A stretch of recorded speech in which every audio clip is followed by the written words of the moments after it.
Lytudiep greets everyone. A sky of blue clouds. Yellow sunshine, full of blue clouds and happiness. Was James right when he decided to stay with Diep and Nhi when leaving behind all the glory and wealth abroad? Even his job, he accepted to give up everything to keep his love. Do you think James should do that? Today let's go to this story. The mountain skies were heavy with the final rains of the season, casting a gray silence over the valley below. The land, still soaked from days of torrential downpour, bore scars of small landslides and muddy trails. In a modest little hut tucked into the hillside, Diep sat quietly with young Nhi, a sweet, gentle child far more mature than her age would suggest. "You sit here where it's cool. All right, I'll go pick some corn to sell," Diep said with a soft, soothing voice. School had been out for days, cut off by rising floodwaters. But Diep didn't let the stillness go to waste.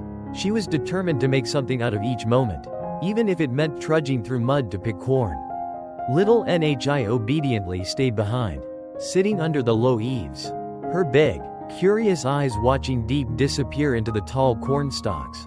When Diep returned, arms full of fresh, golden corn, her face was flushed but smiling. She took Nhi by the hand and together, they made their way to the local market. It was a quiet day at the market. The rain hadn't let up, and fewer people ventured out. Still, Diep's voice rang clear and kind. "Corn for sale. 20.000 per kilo." One by one, people stopped, not just for the corn, but perhaps because of the warmth in her tone, the brightness in little Nhi's eyes, or the humility in her gestures. "What a sweet little girl," one woman said as she handed over money. "We're out of rice and electricity. This will do for dinner." When the corn was sold, and their baskets light, Diep turned to Nhi.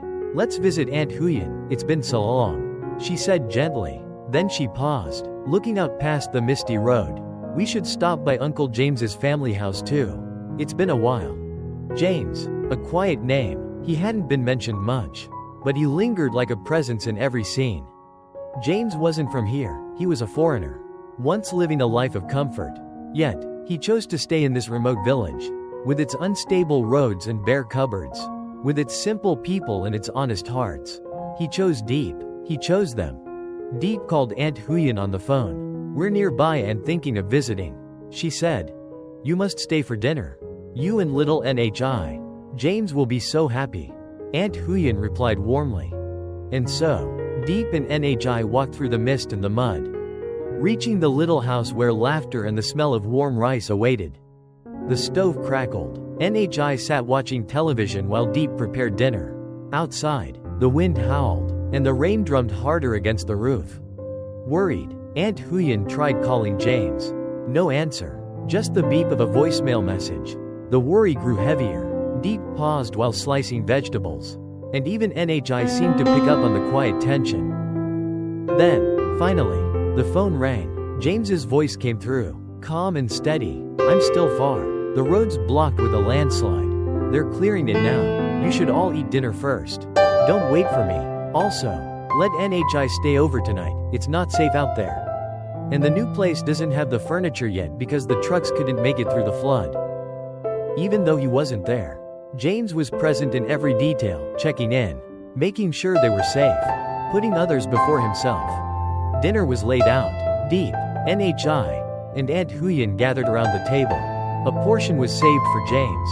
As they ate, the room filled with warmth, not just from the food, but from shared stories and laughter. Nhi giggled and said, "The corn is so sweet." Her eyes sparkled as she thanked everyone around the table. And somewhere, unspoken but deeply felt, a question echoed. Was James wrong for choosing to stay? He could have left.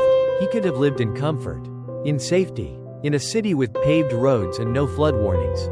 But he stayed, not to be a savior, but to belong, to build something with the people who had shown him what it meant to live simply, but meaningfully. He stayed because of Diep, because of Nhi, because of the warmth that a humble dinner in the mountains could offer, something no high-rise apartment could match. He didn't just witness their struggles, he shared in them.